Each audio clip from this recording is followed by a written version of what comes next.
Hello everyone. इन आया classes में आपका स्वागत है। आज हम पढ़ेंगे क्लास 10th की हिंदी बुक कृतिका का चैप्टर 1 माता का अंचल। इसके लेखक शिवपूजन सहाय हैं। यह अंश शिवपूजन सहाय के उपन्यास देहाती दुनिया से लिया गया है। देहाती दुनिया हिंदी का पहला आंचलिक उपन्यास माना जाता है, जो सन 1926 में प्रकाशित हुआ। इतना ही नहीं, यह स्मरण शिल्प में लिखा गया हिंदी का पहला उपन्यास भी माना जाता है। इसमें ग्रामीण जीवन का चित्रण ग्रामीण जनता की भाषा में ही किया गया है, जिससे अनपढ़ ठेठ आदमी को भी यह आसानी से समझ आ सके। पाठ के कथानक का दृष्टि बिंदु एक शिशु चरित्र भोलानाथ है। चलिए पाठ शुरू करते हैं। जहाँ लड़कों का संग तहाँ बाजे मृदंग, जहाँ बुढ़ों का संग तहाँ खर्चे का तंग। मृदंग एक प्रकार का वाद्य यंत्र होता है। लेखक ने पाठ की शुरुआत इन पंक्तियों के साथ की है। वे कहते हैं कि जहाँ लड़कों का संग यानी साथ होता है, वहाँ बच्चे खेलते कूदते हैं, खूब मस्ती करते हैं। लेकिन जहाँ पर बड़े लोग रहते हैं, बुजुर्ग लोग रहते हैं, वे दुनियादारी की बातें ही करते हैं, खर्चे की बातें करते हैं। आगे लेखक कहते हैं कि हमारे पिता तड़के यानी सुबह सुबह उठकर निपट नहाकर यानी नहा धोकर पूजा करने बैठ जाते थे। हम बचपन से ही उनके अंग लग गए थे। पिता के साथ ही हम भी बाहर की बैठक में ही सोते थे। वे अपने साथ हमें भी उठाते और साथ में ही नहा धोकर पूजा करने के लिए बैठ जाते थे। माँ के पास तो हम जब तक रहे तब तक हमने दूध पिया। हम भभूत का तिलक लगाने के लिए उनसे दिक करने लगते यानी कि जिद करने लगते थे। पिताजी कुछ हंसकर कुछ झुंझलाकर हमारे छोटे लिलाट लिलाट यानी कि मस्तक ललाट में त्रिपुंड कर देते थे। त्रिपुंड एक प्रकार का तिलक जिसमें ललाट पर 3 आड़ी या अर्धचंद्राकार रेखाएं बनाई जाती हैं, उसको त्रिपुंड कहते हैं। तो उनके पिता उनके ललाट पर तिलक लगाते थे। हमारे लिलाल में भभूत खूब खिलती थी। लेखक कहते हैं कि भभूत का तिलक उनके ललाट पर खूब जचता था। हमारे सिर में लंबी लंबी जटाएं थी, सिर के बाल लंबे थे और माथे पर तिलक लगाने से हम खासे बमभोला बन जाते थे। पिताजी हमें यानी लेखक को बड़े प्यार से भोलानाथ कहकर पुकारा करते थे। भोलानाथ शिव जी को कहते हैं। पर लेखक कहते हैं कि असल में हमारा नाम तो तारकेश्वर नाथ था और वे अपने पिताजी को बाबूजी कहकर पुकारते और माता को मैया। जब बाबूजी रामायण का पाठ करते तब वे उनकी बगल में बैठ जाते और आईने में अपना मुंह निहारा करते थे। शीशे में अपना मुंह देख कर कहते। जब जब उनके पिताजी उनकी ओर देखते तो वे कुछ लजाकर शर्म से और कुछ मुस्कुराकर आईना नीचे रख देते थे और ये सब देखकर उनके पिताजी भी मुस्कुराने लगते थे। आगे लेखक कहते हैं कि पूजा पाठ कर लेने के बाद वह राम राम लिखने के लिए बैठ जाते थे। अपनी एक रामनामा बही पर 1000 बार राम का नाम लिखकर वह उसे पाठ करने की पोथी के साथ बांधकर रख देते थे। फिर 500 बार कागज के छोटे छोटे टुकड़ों पर राम नाम लिखकर उन कागज के छोटे छोटे टुकड़ों को आटे की गोलियों में लपेटते और उन गोलियों को लेकर गंगा जी की ओर चल पड़ते थे। और उस समय भी लेखक उनके कंधे पर विराजमान यानी कि बैठे रहते थे। जब वह गंगा में एक एक आटे की गोलियां फेंककर मछलियों को खिलाने लगती तब भी वह उनके कंधे पर ही बैठे रहते थे। और जब वह मछलियों को खाना खिलाकर लौटने लगते तब वे रास्ते में झुके हुए पेड़ों की डालों पर उन्हें बिठाकर झूला झुलाते थे। आगे लेखक कहते हैं कि कभी कभी जो उनके बाबूजी थे उनके साथ वे कुश्ती भी लड़ते थे और उनके बाबूजी शिथिल होकर यानी कि ऐसा कर जैसे रहते थे जाने जैसे सुस्त हो गए हों, इस प्रकार वे उनको बढ़ावा देते थे और लेखक उनको पछाड़ देते थे। वे उतान पड़ जाते थे और हम उनकी छाती पर चढ़ जाते थे। यानी कि जो उनके पिता थे वह पीठ के बल लेट जाते थे, तब लेखक उनकी छाती पर चढ़ जाते थे और वे उनकी लंबी लंबी मूँछों को उखाड़ने लगते, जिससे वह उन्हें हंसते हंसते चूम लेते थे। फिर जब वह उनसे खट्टा और मीठा चुम्मा मांगते तब वह बारी बारी अपना बायां और दाहिना गाल उनकी ओर कर देते। बाएं गाल पर खट्टा चुम्मा और दाएं गाल पर मीठा चुम्मा देते थे। इस पर वह उनके गालों पर अपनी मूछें रगड़ देते थे और फिर लेखक झुंझलाकर उनकी मूछों को नोचने लगते थे और फिर जो उनके पिताजी थे वह खिलखिलाकर हंस पड़ते थे। वे रोने लगते और इस पर लेखक खिलखिलाकर हंस पड़ते थे।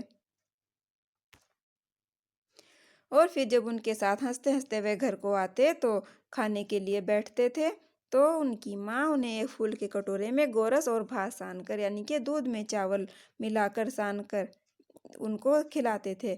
और जब वह खाकर अफर जाना मतलब भर पेट से ज़्यादा खा लेना, बहुत ज़्यादा खा लेना, तब वह उनकी माँ और थोड़ा खिलाने के लिए जिद करती और कहती कि आप तो दो चार कौर इनके बच्चों के मुंह में डालकर कहते हैं कि इन्होंने बहुत खा लिया। आप खिलाने का ढंग नहीं जानते। बच्चे को भर मुंह कौर खिलाना चाहिए। जब खाएगा बड़े बड़े कौर तब पाएगा दुनिया में ठौर। यानी कि उनकी माँ कहती कि जब बड़े बड़े कौर खाएगा तभी तो दुनिया में ठिकाना पाएगा, अपना मुकाम बनाएगा, अपना स्थान बनाएगा। देखिए मैं खिलाती हूँ, मर्द क्या जाने कि बच्चों को कैसे खिलाना चाहिए। ये तो महतारी यानी कि माँ के हाथ से ही बच्चों का पेट भरता है। यह कहकर वे थाली में दही भात शांति और अलग अलग तोता मैना कबूतर हंस आदि जो उन्होंने उनके कौर जो उन्हें खिला रहे थे उनके नाम रखे हुए थे, ये कहकर उन्हें खिलाती कि जल्दी जल्दी खा लो नहीं तो ये उड़ जाएंगे। और लेखक भी जल्दी जल्दी से उन्हें फिर जब वे सब खाना खा लेते तब उनके बाबूजी कहते अच्छा अब तुम राजा हो, जाओ अब खेलो। बस वे उठकर उछलने कूदने लगते और फिर रस्सी से बंधा हुआ काठ का घोड़ा लेकर नंग धड़ंग अपनी बाहर गली में खेलने के लिए निकल जाते थे। जब कभी मैया हमें अचानक पकड़ती, लेखक कहते हैं कि जब उनकी माँ उन्हें अचानक पकड़ लेती थी तब वह छटपटाने पर भी उन्हें एक चुल्लू कड़वा तेल यानी कि सरसों का तेल उनके सिर में डाल ही देती थी। वे रोने लगते और उनके बाबूजी थे तो वे उनकी माँ पर बिगड़ खड़े होते, पर वे हमारे सिर में तेल बोत कर यानी कि तेल डालकर हमें उबटा कर ही छोड़ती थी। फिर हमारी नाभि और लिलार में काजल की बिंदी लगाकर चोटी गूंथती थी और उस चोटी में फूलदार लट्टू बांधकर रंगीन कुर्ता टोपी पहना देती थी। हम खासे कन्हैया यानी कि श्री कृष्ण बनकर बाबूजी की गोद में जाकर सिसक से सिसकते बाहर आते थे। बाहर आते ही हमारे बाट जो होने वाले बालकों का एक झुंड मिल जाता था। इनके जब वे बाहर आते तो उन्हें जो उनके इंतज़ार कर रहे होते थे लड़के वो मिल जाते थे और फिर वे उनके साथ खेलने लगते थे। और ये जो थोड़ी देर पहले वे रो रहे थे ये सब भूल जाते हैं और फिर वे अलग अलग तरह के तमाशे करने लग जाते थे। वे कहते हैं कि तमाशे भी ये ऐसे वैसे नहीं होते थे, ये तरह तरह के नाटक होते थे। चबूतरे का एक कोना ही नाटक घर बनता था। बाबूजी जिस छोटी चौकी पर बैठकर नहाते थे वह रंगमंच बन जाती थी। उसी पर सरकंडे के खंभों का कागज का चंदोआ यानी के शामियाना तानकर मिट्टी की दुकान लगाई जाती। उसमें चिलम के खोंचे और कपड़े के थालों में ढेले के लड्डू, पत्तों की पूरियाँ कचौरियाँ बनती, गीली मिट्टी की जलेबियाँ बनती, फूटे घड़े के टुकड़ों के बतासे आदि मिठाइयाँ सजाई जाती।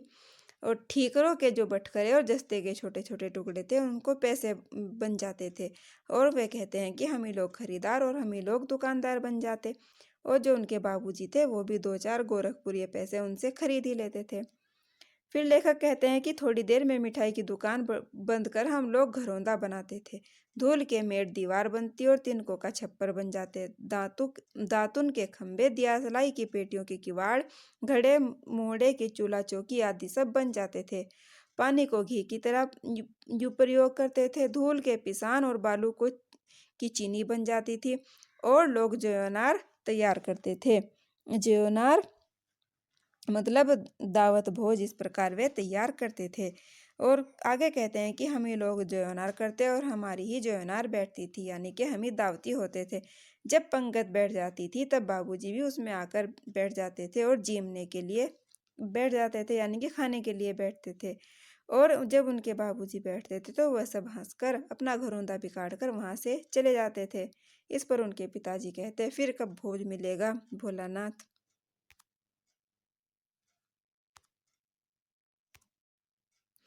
लेखक आगे बताते हैं कि कभी कभी हम लोग बारात का भी जुलूस निकालते थे। कनस्तर का तंबूरा बजता था, अमोले को घिसकर शहनाई बजाई जाती थी। अमोला आम का जो उगता हुआ पौधा है उसे घिसकर वे शहनाई की तरह बजाते थे। टूटी चूहेदानी की पालकी बनती और समधी बनकर बकरे पर चढ़ लेते। चबूतरे के एक कोने से चलकर बारात दूसरे कोने में जाकर रुकती थी। वहाँ लकड़ी की पटरियों से घिरे, गोबर से लिपे, आम और केले की टहनियों से सजाए हुए छोटे आंगन में कुल्हे का कलसा रखा रहता था। वहीं पहुंचकर बारात फिर लौट आती थी और लौटने के समय जो बारात वो होता था उस पर खटोली पर लाल ओहार यानी कि पर्दा डालकर उसमें दुल्हन को चढ़ा लिया जाता था। और जब उनके बाबूजी ओहार उघार कर यानी कि पर्दा खोलकर दुल्हन का मुंह निहारने लगते, ऐसा करते तो वे हंसकर भाग जाते थे। इसके थोड़ी देर बाद फिर सब बच्चे इकट्ठा होते और इस बार कहते कि अब राय जमती कि खेती की जाए। बस चबूतरे के छोर पर घिरनी गड़ जाती है और उसके नीचे की गली कुआं बन जाती थी। मूंज की बटी हुई पतली रस्सी में एक चुक्कड़ बांध गराड़ी पर चढ़ाकर लटका दिया जाता। दो लड़के बैल बन जाते, चबूतरा खेत बन जाता और कंकड़ बीज बन जाते। इस प्रकार वे बड़ी मेहनत से खेती करते, फसल तैयार करते और उसको हाथों हाथ काट भी लेते थे। काटते समय वे गाते, ऊंच नीचे में बई क्यारी, जो उपजी सो भाई हमारी। फिर वे फसल को एक जगह रखकर उसे पैरों से रौंदते थे, कसोरे का सूप बनाकर ओसते। कसोरा मिट्टी का जो कटोरा होता है उसे वे सूप की तरह ओसते और मिट्टी के दिए को तराजू के तोलकर राशि यानी कि फसल की मात्रा अलग अलग तैयार कर लेते थे। इसी बीच उनके बाबूजी आकर पूछ बैठते थे, इस साल की खेती कैसी रही भोलानाथ? वे अपने पुत्र से पूछते। और इतना सुनते ही सब बच्चे ऐसे ही खेत छोड़कर वहां से हंसते हुए भाग जाते थे। लेखक कहते हैं कि यह कैसी मौज की खेती थी। ऐसे ऐसे नाटक वे बराबर खेला करते थे और जो रास्ते में चलने वाले लोग थे वे भी उनका वहां पर कुछ देर रुककर ये सब खेल तमाशे देख लेते थे। और फिर वे जब कभी ददरी के मेले में जाने वाले आदमियों का झुंड देखते तब वे कूद कूद कर चिल्लाने लगते थे, चलो भाइयों ददरी सातु पिसान की मोटरी। और फिर आगे लेखक कहते हैं कि अगर किसी दूल्हे के आगे आगे जाती हुई ओहारदार पालकी देखते यानी कि पर्देदार पालकी देखते तब वे खूब जोर जोर से चिल्लाने लगते थे। रहरी में रहरी पुरान लहरी, डोला के कन्या हमार मेहरी। लेखक आगे बताते हैं कि एक बार उन्होंने एक बूढ़े वर को दूर तक खदेड़ कर मिट्टी के ढेलों से मारा था। उस खसूट खबीस की सूरत आज तक उन्हें याद है। ना जाने किस ससुर ने वैसा जमाई ढूंढ निकाला था। वैसा घोड़मुहा आदमी हमने कभी नहीं देखा। आम की फसल में कभी कभी खूब आंधी आती है। लेखक आगे बताते हैं कि जब आम की फसल आती है उस समय कभी कभी खूब आंधी चलती है। आंधी के कुछ दूर निकल जाने पर हम लोग बाग की ओर दौड़ पड़ते और वहां चुन चुन कर घुले घुले गोपी आम खाते थे। आगे लेखक कहते हैं कि एक दिन की बात है, आंधी आई और पट पड़ गई। आकाश काले बादलों से ढक गया। बादल गरजने लगे, बिजली चमकने लगी और ठंडी हवा चलने लगी। पेड़ झूमने और जमीन चूमने लगे। यानी जब हवा चल रही थी तो पेड़ ऐसे लग रहे थे जैसे झूम रहे हों। वे सब लोग चिल्ला उठे, एक पैसा की लाई बाजार में छितराई, बरखा उधारे बिलाई। लेकिन बरखा ना रुकी यानी बारिश नहीं रुकी और भी मूसलाधार पानी बरसने लगा। और लेखक कहते हैं कि लोग पेड़ों की जड़ से धड़ से सट गए यानी कि पेड़ों से चिपक गए, जैसे कुत्ते के कान में अठाई चिपक जाती है।